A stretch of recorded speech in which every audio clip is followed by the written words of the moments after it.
Welcome back to another episode of the Strength and Speed Podcast. I'm your host, Mud Gear Battle Alliance Pro and Strength and Speed owner, Evan Preparis. I got a guest with me on the line. She's my teammate. We're going to bring her on first before we talk about sponsors. So joining me, I got Rachel Waters. Rachel, welcome. Good morning, Evan. Yeah, and you mentioned it, we are recording this in the morning, so if I sound slightly more lethargic than usual, that's probably why. How are you feeling? I feel terrible. So this is also like 4 days post World's Toughest. And You still got hangover? yeah, seriously. Like the first 2 nights were awful. I barely slept. The first night was really bad. And then the last 2 nights have been getting progressively better, but like my circadian rhythm is still messed up. So like I'll wake up, like I woke up at 4 this morning and I was like, all right, I'm awake. And it's like, I obviously have not slept enough. So Yeah, you get all those like night sweats and, then you're hungry all the time and everything hurts. And, I'm sure you're covered in like little cuts and open things that just take time to heal. But yeah, and I got a prickly heat all over my back too, like where your pores are clogged. So I went to martial arts class last night, and like every time I started like sweating, it just like my skin tingled like up and down my back. do endurance racing. It's really fun. Yeah, and then I signed up for next year already. So yeah. Yeah, they kick you while you're down. They're not thinking clearly. They still think it was fun. They'll sign up. But yeah, I saw it was in Texas, so it's pretty cool. And actually, this year the weather was so cold, and we'll do a separate World Stuff episode. But the weather just kept dropping. So whatever you were wearing at 9 p.m. didn't work for 12 p.m., which did not work for 2 p.m., which did not work for 4 p.m. 4 a.m. Yeah, and it gets to a point. The problem with that lap is like, if you make a mistake and you aren't prepared and that temperature drops and you're out there and you get to that point of cold where, when you come back in, even if you try to layer up after the fact, if you don't get ahead of it, you crash. And you can see that with some of the even top, elite level athletes that, if that's a big part of it, it's, can you stay ahead of the temperature drop? Because if you get stuck out there on a lap cold, you come back in cold. And anyway, I'll let you do that one. I mean, it's relevant to today's, discussion, but it is. Yeah. Yeah. You're 100% right. I mean, this was, in my opinion, the deepest field I've ever run against. Like I showed up to start and I was like, whoa. I was like, I should not be concerned with placement today. This is going to be a rough day. And there was a lot of the top guys and females ended up dropping. Ian Caskey, who had on the podcast before, better runner than me, 100% better than runner than me. And he was one spot ahead of me, but ended up essentially crossing the finish line after 8 a.m. and was like, I'm too cold. I'm done. I'm not going back out.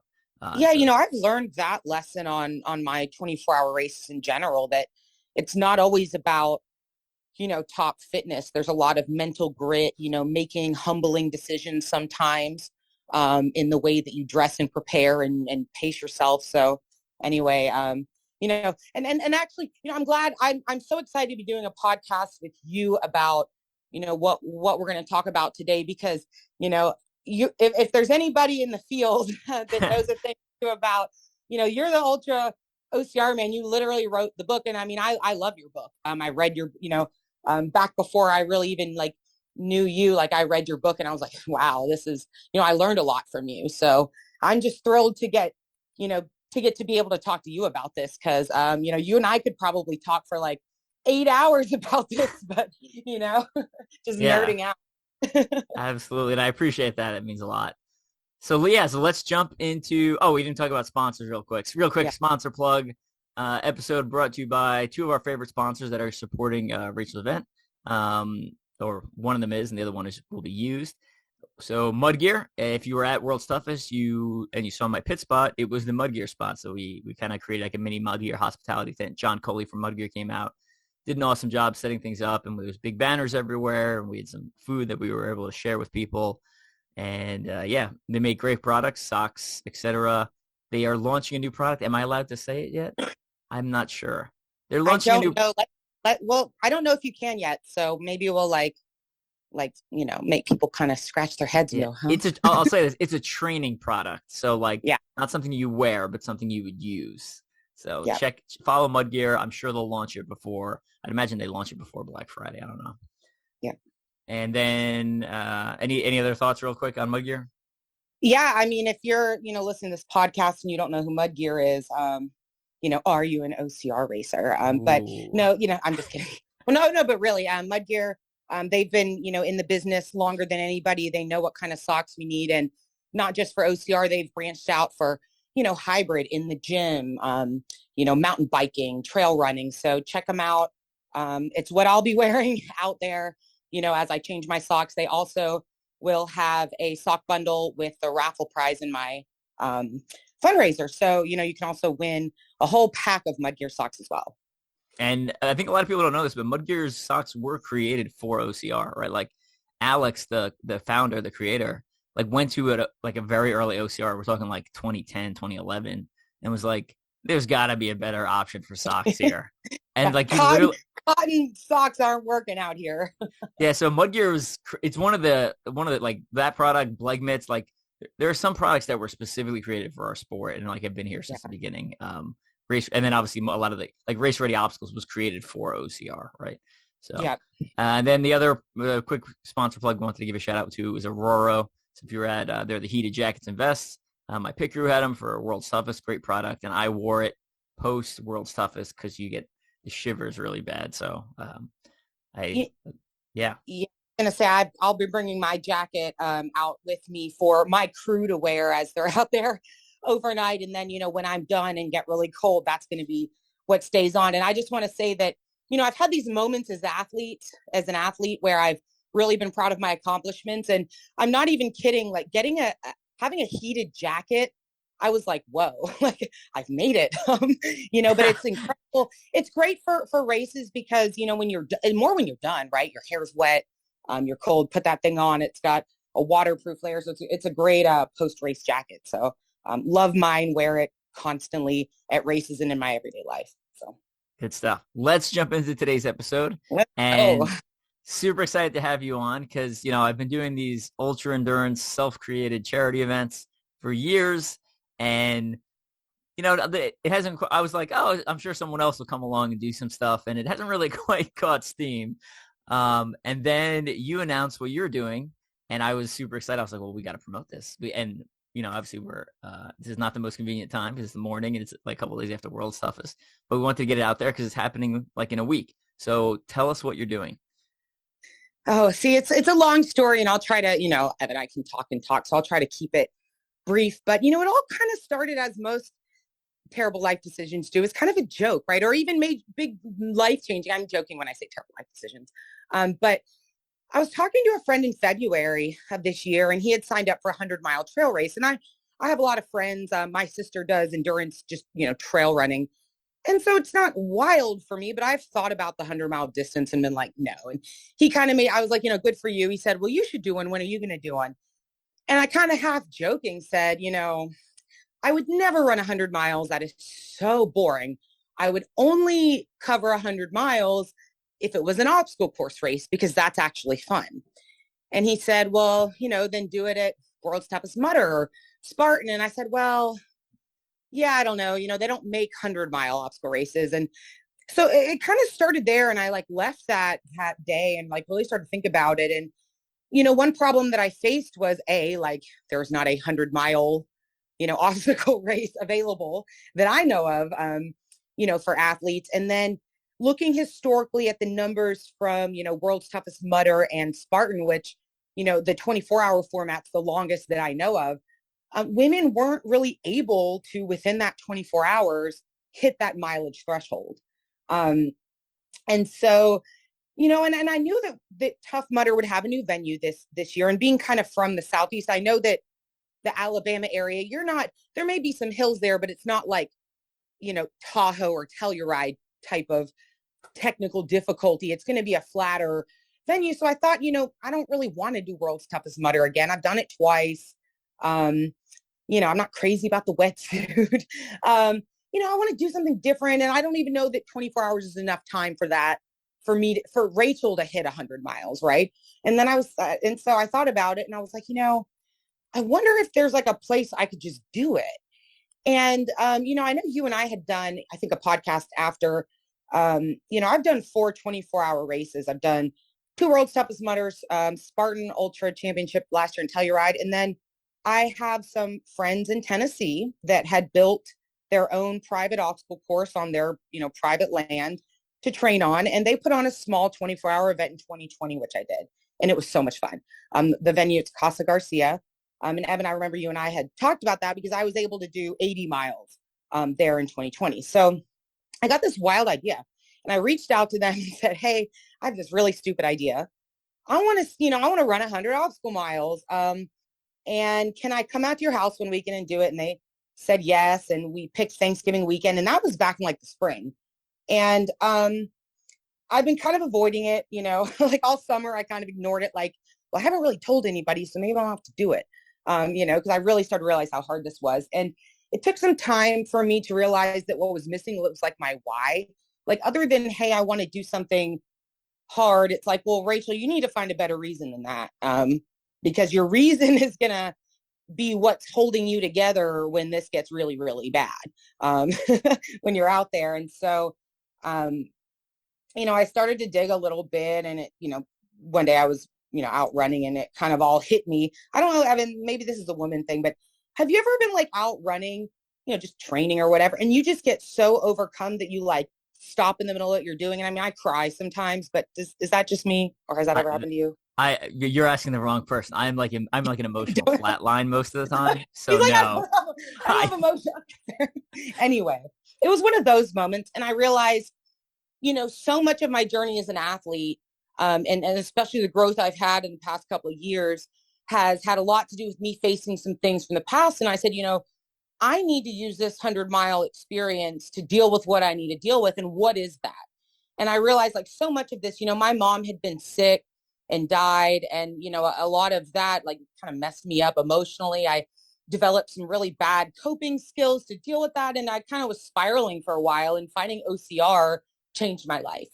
I really credit that as like the initial catalyst that like helped me face my, my eating disorder, my trauma from my childhood, all of that. So anyway, I'm really starting to dig around in this. But I realized that, dealing with my mom's death and her and all of that was something I needed to face. And so I wanted to kind of intertwine those, right? And I was like, let me do a fundraiser, because if I'm going to go out here and do it, let me try to stir up some positive energy. And it was a no-brainer for me to link it to Lionhearts, because, that's a group that I work with. And they're a nonprofit that gets obstacle course race training and competition available to kids that need it at no cost to them. And that's huge, Yeah. If we all really stop and think about what OCR has done for us as adults in our personal lives and headspaces, and you can give that to kids at a younger age, like help them develop to grow into better humans. I mean, I'm all about it. And so, my mom, before she died, she was a middle school guidance counselor and loved children. And she really thought that you could save the future world by how you helped, that future generation and kids. And so I said, well, I'm going to do a fundraiser in her honor, to Lionhearts with this. So that was my why. And then once I figured out my why, which was about a month ago, all of the momentum built. And so I decided I wanted to do something really hard. I wanted to do something that would also be accepted by the community in the way that I formatted it and structured it. I wanted to set a precedent. I wanted to show people you can do really scary, tough things that, I'm not getting prize money to do this. It's costing me money to do this, like the preparation and organizing and stuff. I don't get an award for this. I just want to do it for myself, because I know I'm going to, get chewed up and spit out through this, but I'm going to come out better on the other side of this, like a totally almost like different person because of this experience. And I just want to show that to people and, stir up some positive energy and athletically push the boundaries. Maybe after this, some people are going to go, wait a minute, I'm going to start putting on 100-mile OCRs, and we can grow our sport and get more people into it. So sorry if that was a lot. I can talk a lot, but that was kind of how this whole thing evolved. It kind of started as like a joke. And then once I found a venue, I realized it was possible. And I'm a little terrified, but I'm also excited because I get to do it. It's a once in a lifetime opportunity right now, you know? Now you said basically everything you said with I agree with, except for the stopping in the middle of runs and having being Except emotional. having emotions. Yeah. Yeah, everything else I'm like 100% on point. You know, pushing boundaries, finding a cause that's bigger than yourself, and which allows you to dig a little bit deeper.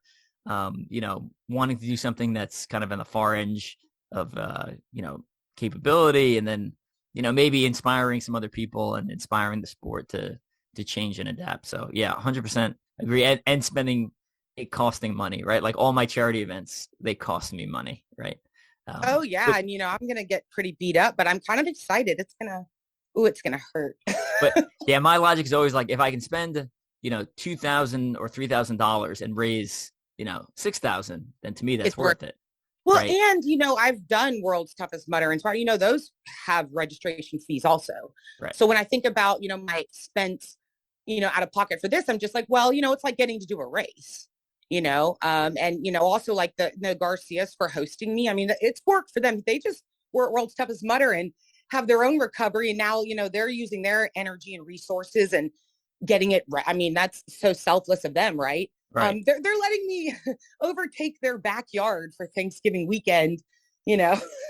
So for our listeners who may not have heard you on the last podcast when you won Yeah. their 24-hour event, side note, we were supposed to be a team for the next year, and unfortunately, it ended up getting canceled due to some personal issues on their part. Yeah, which is and really that's why unfortunate. I'm so grateful to them, because it's a lot to have people. I mean, I made a joke, which was like a half joke, but you'll know it's not really a joke. I said, y'all are letting me come out and run circles and piss in your yard for a weekend, Yeah. Yeah. So tell people what the course like standard looks like, and Yep. then what you like, how are you adapting and using it for this 101 Yep. mile, I guess now, Yeah. event. We'll see when so this venue, it's, again, it's basically, I think it's 8 acres of land. And so we're not talking about, a huge like park venue or ski village. I mean, this is small. And what they've developed on their property is a 1.25 mile loop. And on this loop, there are more than 30 obstacles. So if you really wanted to hurt yourself, you could do, a 1.25 mile loop and do 30 obstacles. That's pretty much, walking and just doing obstacles. And so they've got a variety of obstacles out there. It's a flatter venue, it's south of Nashville, so this is not in the mountains. So it's pretty flat, and they've got 30 obstacles out there. And obviously, I'm not running, 100, or I have to run 81 laps, but I'm not doing 81 laps with 30 obstacles on each. That's, as you know, just too dense. It's insanely dense. So was it like day OCR America day 2? It was day Erie's OCR Battlegrounds. I can't remember, but we did the first lap and we did all the obstacles with no additional running, like just plowing the course. And it was, I can't remember the actual distance, but if you watch the video from that recap, it was like 0.7 miles and 20 obstacles. And at that time we were like, we will literally be here for just today. We will be here for 24 hours. It's like, so we need to add running in between to make up some mileage. But yeah, go ahead. Yeah. And one thing, and I know we could go into like a whole can of worms on this, but it's a great thing that there's not a standardization in our sport, because there's a variety out there. You can go to Spartan, and had my Savage race last weekend been a Spartan, I would have just burpeed and I had enough of a lead. I could have kept second, right? But in a Savage mandatory completion, Rachel, you're not getting that.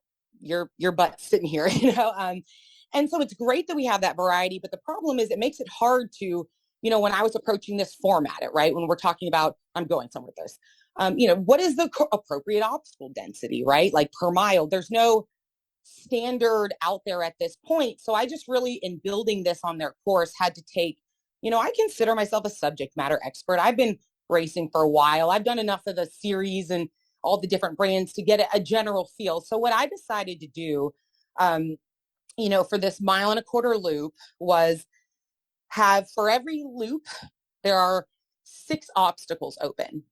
And so when I did the math on this, I have to do 81 loops. And if there's 6 per loop, then that would get me to 486. I'll talk about the next 20 like in a minute. And so I thought 6, that's a pretty good density. I mean, if you're doing 500 obstacles in 100 miles, that's at least 5 per mile. And so I was like, okay, if you had a 5-mile obstacle race, that'd be 25 obstacles. Like, to me, that number seemed reasonable, as far as like an industry standard, would you call it? So yeah, I would agree with that. Tough Mudder, World's Toughest Mudder is typically 5 miles and 20 to 24. So yeah, my standard was always like, it's got to have at least 4 obstacles per mile, and you're exceeding that minimum baseline. Yeah, go ahead. Yeah, and I honestly just picked 500 because I said it's, if I'm going to do 100 miles, 400 obstacles, I'm doing 500 obstacles. Yeah, I agree. And then I backed it down from there to figure out my math. And so how I'm going to publish. I know there's a lot of people that like to geek out, so I'm going to put this out there next week, kind of like when you would drop a course map, I guess. And I may even have a course map for you guys just for fun. And I'll put this out there. So this will be there for anybody that really wants to look at, like, what obstacles I'm doing and the frequency and stuff. But I kind of made a basic formula for that 6 obstacles. I took the list of 30 obstacles and categorized them, right? We've got grip, we've got, which is, and then if you have a question about how you think I thought these, broke out, again, there's no science behind this. It's just Rachel trying to organize it in the way based on her experience. But I did grip, strength, total body agility, and then like walls or over. Like, those were kind of my 4 categories. And so I said, for every 6 that I do, I need a grip in there. So, it's about almost 20% grip, right? 1 out of 6. 2 strength. So strength is, your carries, your drags, your flips, a total body agility, things like leap of faith, rote traverse, low crawl, kind of things that require all 4 limbs, if you will, at once.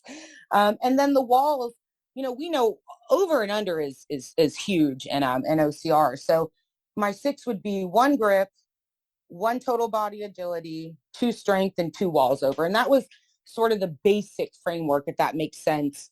Some deviations here and there. But I wanted to, let me step back. I know this is like so complicated sounding maybe, but wanting to hit all of those 30 obstacles, I said, okay, if I'm going to have 6 open at a time, I'm going to rotate which 6 I do. So, I'm going to do a certain 6, for these miles. Like, let me get a schedule for that so that I'm able to access, all of the different ones, but it's going to be different times, I guess, throughout the mileage. And so I decided that every 8 laps, which is 10 miles, because I've got 8 laps at 1.25 miles, is 10 miles. So every 10 miles of this 100, I'm going to change out which 6 I'm doing. And so that means that on each obstacle, I'm going to do it 8 times. And there's going to be overlaps where I'm doing some obstacles, maybe miles, 20 to 30, and then again at mile like 60 to 70. So there's going to be doubling ups where you're going to have some that I'm doing more times than others, to kind of rotate it around. But does that make sense about how it's going to sort of flow as far as obstacle access?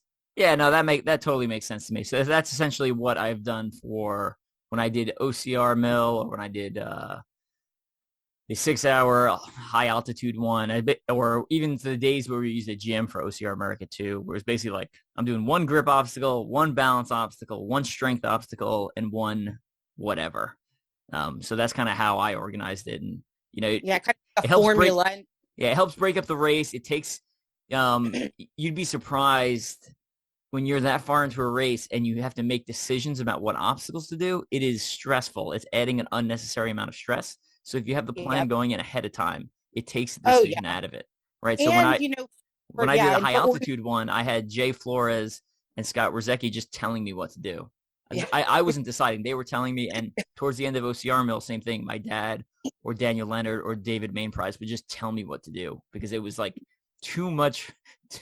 I can't have another decision right now. Like, you're like, I need all of my energy to climb, crawl, walk, move. Like, my brain can't even, think. And that's why kind of like having this plan, knowing in advance and being able to spread out the density here and there and getting a variety, and then I mentioned I had like 20 more obstacles in there. So I wanted to, because I'm trying to get obstacles. I want this to be, of course, as officially unofficial as I can, not because of what people think, but because of how I want to feel about what I know that I did. Yeah. And and so that's why I wanted to, I don't want a spear throw in here, Evan. I suck at the spear throw, but I'm not going to leave it out just because I know I'm going to be doing burpees. Like, spear throw is a good obstacle to have in there. It represents, we all know which brand it's associated with, and it's, putting that flavor in there. So every 10 miles, which is 8 laps, when, my obstacle sequence, like triggering the change, right, I have to throw a spear. And so that means I will have 10 spear throws sprinkled into this thing, which is more than I had to do in Telluride because they were, one per lap. And then I'm going to have 10 wild card obstacles, because there are some obstacles out on that course that, in my opinion, don't belong on a 24-hour race. A horizontal pegboard, as great as it is for, mandatory completion and other shorter OCRs, it really doesn't belong with the skill it takes on it. And granted, I'm biased. Of course, I'm going to leave it off, but I think people may agree with me. However, there's going to be 10 wild cards where I'm going to spin a wheel. We're going to do whoever's watching from home gets to do some polls of which obstacle is Rachel going to do. And I'm going to put some of those harder ones on there so that there is a chance for me, to do it once, right? I might be doing burpees, but so that'll get me to 506. And so that's sort of my breakdown of how I'm going to do this thing. And, I struggled with the penalty part. We can't do a mandatory completion race. That's irrational. And I had to do a penalty, and I could have done a loop, but I really was like, you know what? As bad of a decision it's going to be, when I set the record for the most burpees done in an athletic event, 30 burpees is legit. I couldn't think of something better to assess penalties with, as much as I'm going to hate it. So I don't, what are your thoughts on my burpee penalty, Evan? That's rough. I mean, it really depends on, which obstacles you're going to be doing and how often you're going to be doing burpees. So, but that's 30 burpees is a rough penalty, especially for a 24-hour event. One of the 24-hour races called Shell Hell, which is no longer in operation at the Shell Hill Adventure Facility in Vermont, used to have similar penalties. Was it Spider-Man push-ups or something? But it was interesting. It would actually decrease per lap. So like, I think it was 30 up for the first 2 laps if you failed something, and then it was like 15 if you failed something, and then it was 7, and then it switched to like jumping jacks, and then it switched to mountain climbers, and then it switched to, it had all these like variable penalties, and then the laps like 9 and 10, it was a time penalty, which doesn't sound bad, but it is bad because it will basically just destroy your ability to complete another lap, because you'll just time out, because it's there was like 60 obstacles on that course. It was insane. So wow. Yeah. And I kind of struggled. That was one, as I was developing this, and I really haven't talked to a lot of people about it, because I want to kind of keep it under wraps until I had, been really ready to accept that I was going to do it, which I don't know that I still I'm starting to, is that, Spartan, when I did Telluride last year, which was their 24-hour Ultra World Championship for Spartan, what they did is 12 hours into the event, which is halfway, they cut the 30 burpee penalty down to 15. And so I had thought about, when I hit 50 miles with this thing, halfway, maybe decreasing that down to 15. I was trying to say, because I'm thinking, if these are what, Spartan, that pays money. Like, these are the rules that these, correct, endurance have done. Let me take bits and pieces of each of them to kind of build my own. And that was one that I considered. And, I basically, my friends, the Garcias, the ones that are putting this on with me, their feedback was like, no, we need to keep it 30. Like, hold yourself to it. And I appreciate that they did, because it was like, no, you're right. Like, don't try to shortcut this thing, Rachel. Like, you're in it. So, I decided to just keep it at 30 for the whole, whole thing. So if I miss all my spears, that's, 300 right there. But it is what it is. I, in some ways, Evan, I can't even fathom this undertaking that I'm undertaking. Like, I really can't even wrap my brain around it yet, because 100 miles on foot is terrifying to me. 500 obstacles is terrifying to me. And the propensity for how many burpees I could be out there doing. I mean, I could do 1,000, I have no idea. Yeah. And, one thing that's different about this is, you go to World's Toughest Mudder and you can help each other. Granted, the obstacles are different, but people hold nets for you. They help you over walls. Like this thing, it's just me. I have to do all of these myself. And that's really exciting, but a little scary. So, it's going to be an incredible experience to do this thing. But I really don't think I've approached it yet fully mentally. And maybe I never will. And I'm going to suddenly blink my eyes and it's going to be behind me and be like, wow, that was awesome. Yeah. Well, I mean, you got a good plan going in. You've put a lot of thought into it. You've linked it to a charity that, like, you're doing all the right steps, in my opinion, to kind of get things, you've created a set of rules that kind of at least set you on the initial path. So from my experience, my piece of advice is, one, remember why you're out there, because that's important. Not only because, like, all right, I'm raising money for the charity, but like, to me, from listening to you talk, which basically aligns with what I would do, is like, my main goals were, one, to raise money for a charity, two, to push my personal limits, and then three, to kind of inspire others / raise awareness for obstacle course racing, kind of what we do. Does that sound accurate, those three, for you? Yeah, they do. And just build positive energy. There's so many layers to it, and just all of the different people that are involved in this. I'm super grateful to them, but it just, building something positive. Gotcha. So with our, I'd say, mutually aligned goals for charity events in the past, I'll say, remember those three when you're out there, right? So, like, I'm not saying if you're hurting, just immediately change the rules, but you'll know, trust me, you'll know when, like, I physically can't pull myself over a wall. Like, it's physically impossible, right? Like, yeah. And, and that being said, there's also the caveat to this of, I can have this plan put together, but if it's snowing, there may be obstacles that, for safety reasons, correct, I pull off the course, in the same way that Tough Mudder shuts down obstacles and correct, Spartan makes correct the call. If it's rain, if it's icy, I mean, we're talking about Tennessee the last weekend in November. I mean, that's pretty cold. And, if I have to make adjustments for safety, I'm going to make them, and my crew's going to make them. This isn't about, hurting myself or being irresponsible either. So, we do have some substitutions we can do, for if I have to end up closing things or readjusting. There's enough obstacles out there for me to be able to fill in those gaps comfortably. I'm hoping for good weather, but if adjustments have to be made for safety, I'm going to make them. Yeah. Makes sense. I mean, for OCR Everest, we stopped using the mountain because we saw a bear, and I was like, I would literally be eaten because I can't outrun this. I can't outrun a bear. I was like, I'm too weak to lift my arms over my head. Like, I can't. It's just not going to happen. There's been other events where, again, we didn't do certain obstacles because of snow. We've had to adjust things based off of timing, right? Or change it around. If it's going to rain only for a little bit, maybe move some of the obstacles, because I'm going to be out there so long that I could say, look, let me pull this for now, but we may be able to reintroduce it and swap it out for something later. Correct. Just sort of, all with safety in mind. Yeah. So I'd keep those three things in your mind as you, because you'll get to a point in your event where you'll be like, no, this is what I said I was going to do. I have to do this. And it's like, well, what is it fitting into the bigger goal?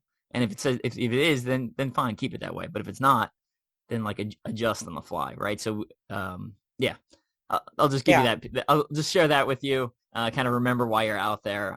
Don't get quite obsessed with the plan ahead of time. And just not to remember to feel like too sorry for myself, right? Because I have to take a step back and say, like, granted, I built this, right? This was my idea. I'm doing it. I've had great people that are helping me. I cannot do this by myself, but this is an incredible opportunity that I feel fortunate to get to do. How many other racers have the chance to even try to run? Would they have a venue?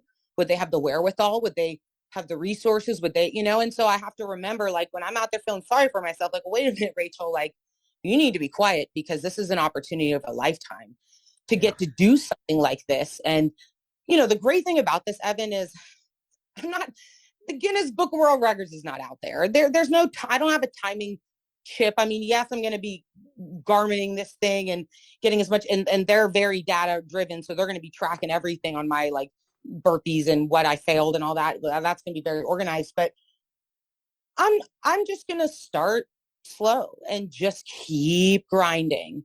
And when I get to 101, I might just keep going, because, bold statement. We'll see. But here's like the thing. If I can get to 105, Evan, you know what that means? That means next year at World's Toughest Mudder, every woman out there has to level up, because if they want to get past 105, they have to do a whole other lap.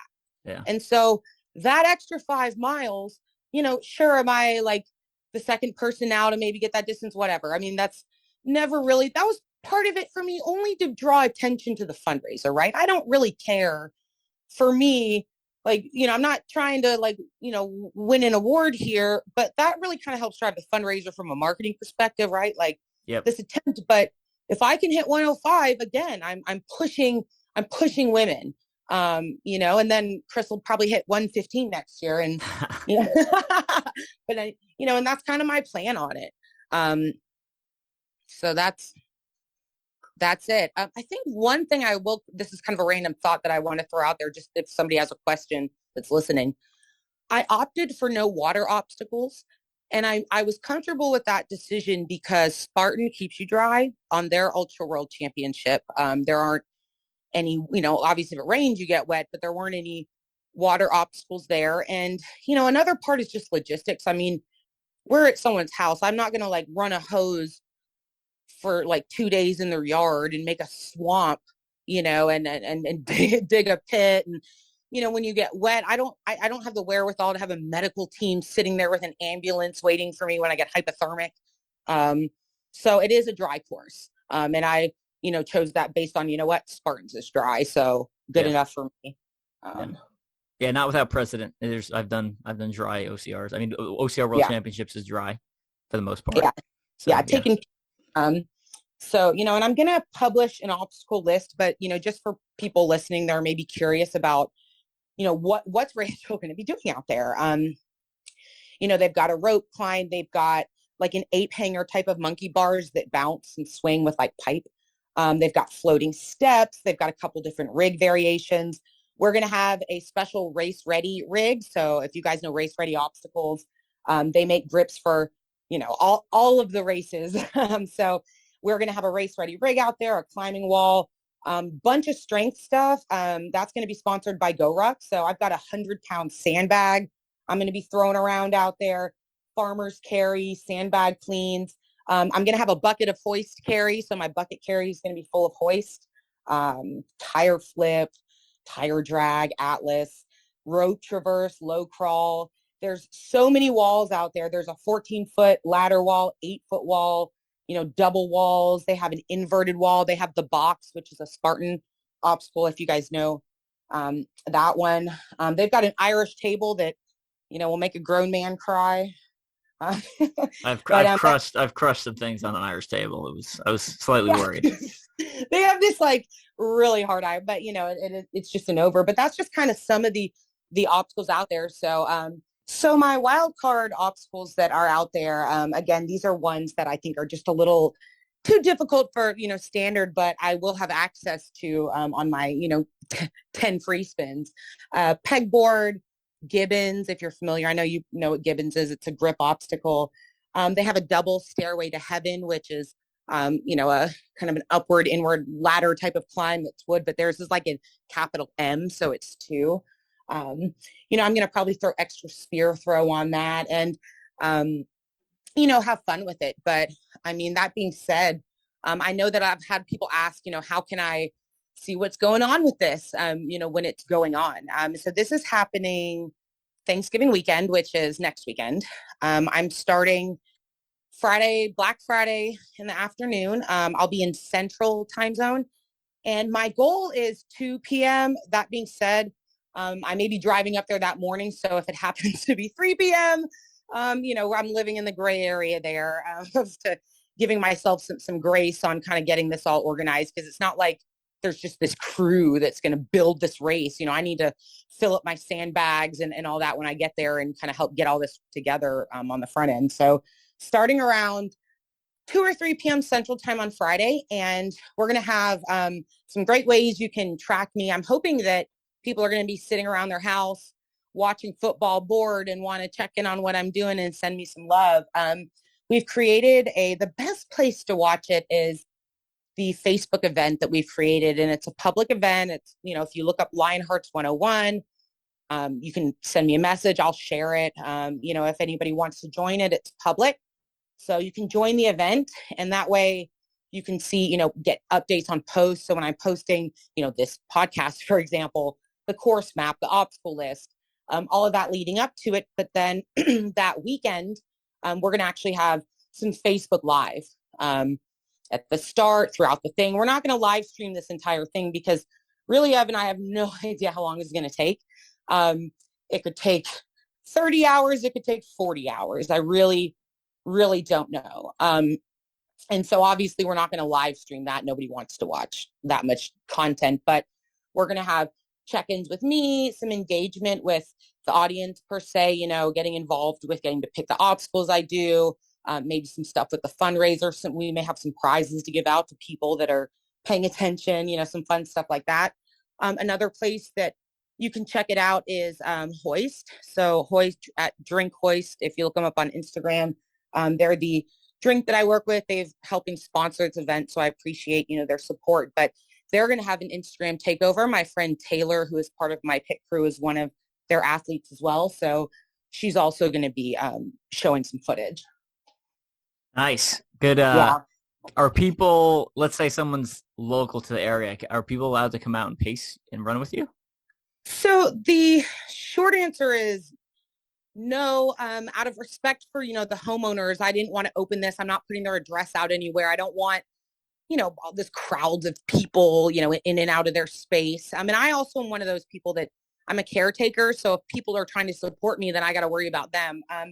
But that being said, if there is somebody local to the area, and I've had people ask me already, reach out to me directly and ask, there is some bandwidth probably at certain time periods to have, some people drop by. I mean, I've got a crew set up, but, any sort of love and cheer and support that I could get to help not only me, but my crew, right? I mean, this is selfless for this group I'm going to have with me that's, going to not be sleeping as well. And they're going to be counting laps and counting burpees. And, it's cold out there when you're not moving. And so I'm just super grateful for the team of people that, are helping me get this done. But if somebody is interested or, wants to find a way to, support it, just hit me up on Instagram or Facebook Messenger, and, we can find out a way if it's possible to, get someone out there. But, it's not going to be generally just like an open event for spectators.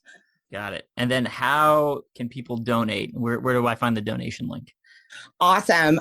So we have an event landing page, which is another place that all of this content is at. We're going to upload this podcast, got some other great stuff, links to sponsors. If you're, on social media, you can look at the link in either my Facebook or Instagram bio, and it's called like a link tree, and it opens up. It's the top button. It says Lionhearts 100, donate now. That'll shoot you to my landing page, which talks a little bit about my why, some of the info. There's a donate there button. So you can use any form of payment. Some people are having issues with PayPal, but not everybody. So it could be like an Android or iPhone like settings, but you can use cards, you can use Venmo, all of that. And, if anybody has a question, hit me up. I'm happy to help. If you're trying to donate and you can't, I'll help you get there because this donation is for something really big and important for Lionhearts. I'm trying to help. I put a pretty, ambitious goal of $10,000 because, this $10,000 has a very specific purpose, and I can't disclose what that's for yet. Um, in the same way can't talk about the mud gear product yet, but I have a specific goal in mind, and I'm not quite there yet. So need help with the fundraising, but regardless of how much money I can or can't raise, still going to do it. Still going to support them the best way I know how, and that's by, being an obstacle course racer and doing this. Gotcha. And you mentioned it earlier. You mentioned that Mud Gear was going to be doing a prize pack giveaway. What are some of the details on that? And do I have to donate? Do I get more entries if I donate more, etc.? That's good.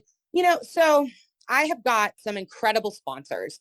So let me first thank them because I had this idea, and I can't do it alone. And so I went to 4 brands that are really strong, reputable athletic and OCR brands that I partner with, and asked, and I had a call with each one of them and told them my story of what I was doing, why I was doing it, and asked if they would support me. And they all were like, yes.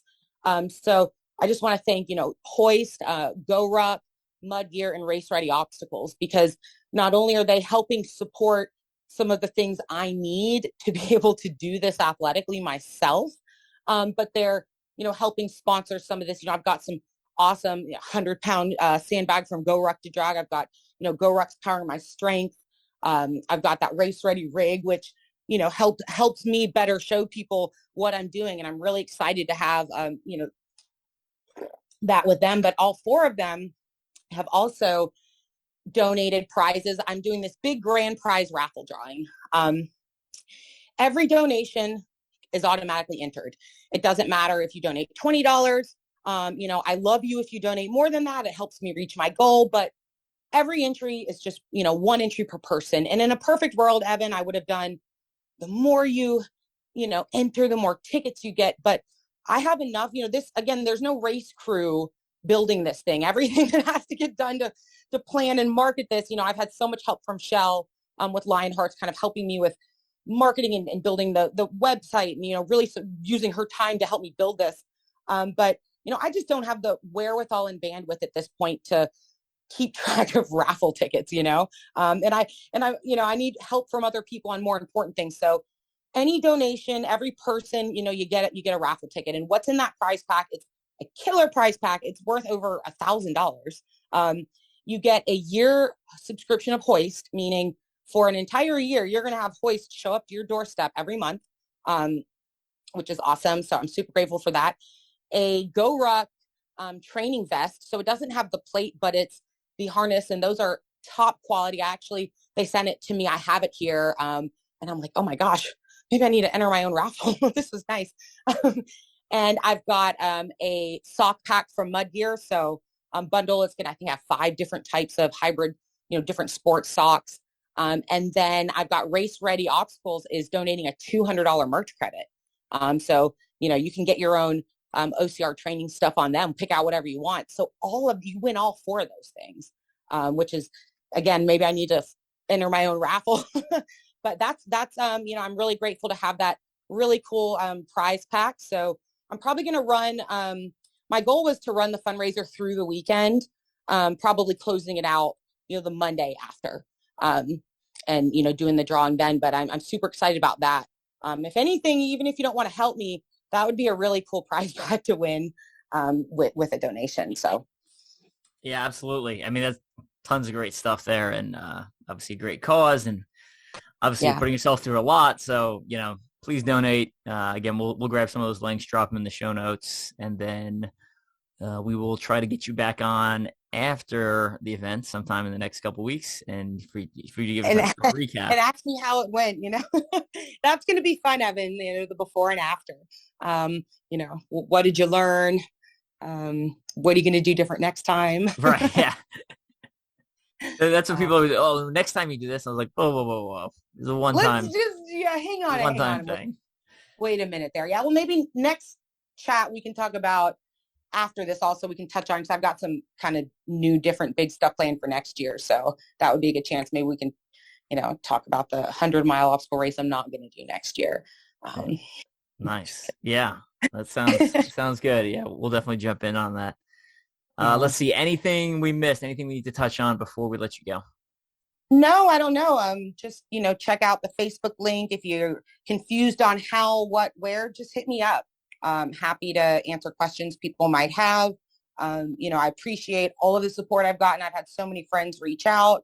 I'm just really excited to be able to, do something that's built out of love, positive energy, and just have fun with it. And I'm really looking forward to, being out there and getting it done and being on the other side of it, and moving on into next year.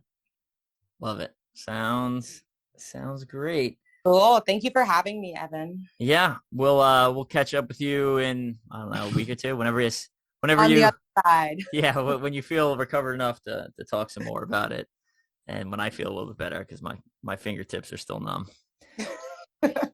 So, yeah. Cool. Well, All thanks right. for having me.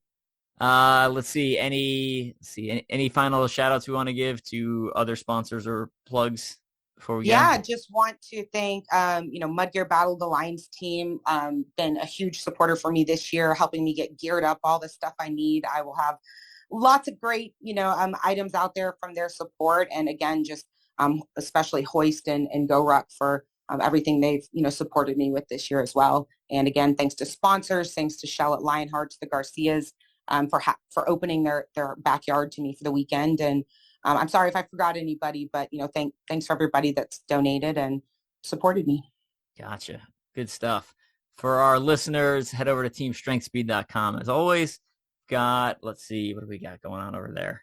One, if you're into some of the martial arts fighting stuff I've talked about on the podcast before, Tiga Tactics, they're doing a giveaway for veterans. So if you know any veterans that want a free online training course, it's kind of broken into little pieces, and it's free. You just got to apply. So hit me up and I'll send you that link. Blegmit lights are all in stock. So we just got a shipment, small, medium, and large Blegmit lights. The extremes, I think we're down to just small. So I'm not expecting more extremes in until January. They literally have to be produced and then sent over from Australia. So lights are still available, though. I just got a shipment in right before World's Toughest Mudder. And then we're also actually looking at maybe adding some modifications to the Blegmits, the lights, or the extremes, or maybe coming up with a new version. Anyway, I was talking to Deanna. We're just kind of open to options. So if anyone's got like a burning, I really love the gloves, but I really want this one thing changed, hit me up and send over that suggestion, and we'll. If you lay awake at night thinking about that one thing that could make your Blegmits better, let us know. I love Blegmits, by the way. Those are like the best. Sorry to interrupt you, but I love Blegmits, and Deanna's awesome. Side note, the number of people, I wish I would have sat down and taken a poll, because the number of people that were wearing Blegmits that stayed out all night, I think it was literally every person who stayed out all night had Blegmits on. At least that's what it seemed like to me, right? I mean, yeah, there some people that were wearing Blegmits that went back to their tents at night, yes. But if you stayed out all night, it looked like every single person had Blegmits on, which was just kind of wild to see. So it's cool to be like, oh, I helped, Deanna helped make that happen. So that was from World's Toughest Mudder, wasn't it? I mean, that kind of to go full circle on when we jumped on, but sometimes it's not always athleticism, and it is athleticism, but you have to gear up appropriately to survive. Something like that, so we kind of talked about layering up, and not having the right gear is going to DNF you sometimes more than athletic ability. So love Blegmits. And then I'm going to do a Black Friday, Cyber Monday sale. So Friday, Saturday, Sunday, Monday after Thanksgiving. I've got basically, if you order anything from teamstrengthspeed.com, book, Blegmits, a sticker, whatever you want, order something from the website, or patches. We got patches from 37's Custom Apparel. I will send you, and then shoot me a message. I'll send you a free audio download for Ultra-OCR Man, right? So it's just basically, if you have an Amazon account or an Audible account, I'll send you the code and the link, and you can download it for free, and then you get some motivation for your runs. So. Oh yeah, and that's a great book, by the way. I read it a couple of years ago, and it's taught me a lot about the fueling, the preparation, the mindset, the gear, all of the things. If you're looking to, you want to survive your first Spartan Ultra, or even take on something like World. You saw your friends doing World's Toughest Mudder, and like, I'm going to do that next year. Definitely check out that Ultra-OCR book. It's the best out there. So again, love it. Appreciate it. All right, we're gonna get going because I actually have to go to work at some point. Yeah, you're exhausted from talking. You're still working through your morning re-rhythm. Yeah, I went to work on Tuesday, and people were like, "You look terrible." I was like, "Yeah, I know. I feel terrible." You're like I just want to go again. I just want to go home. Yeah, my boss already knows that the week after Thanksgiving, I may be working from home some extra days because I might not be able to walk, but we'll see. And I gotta fly out again this weekend. I got a wedding to go to. That's worse. Yeah, the flying's worse than the racing sometimes. But anyway. But thanks for having me, Evan. Have a good day, and I'll talk to you soon. All right, sounds good. We'll catch you later.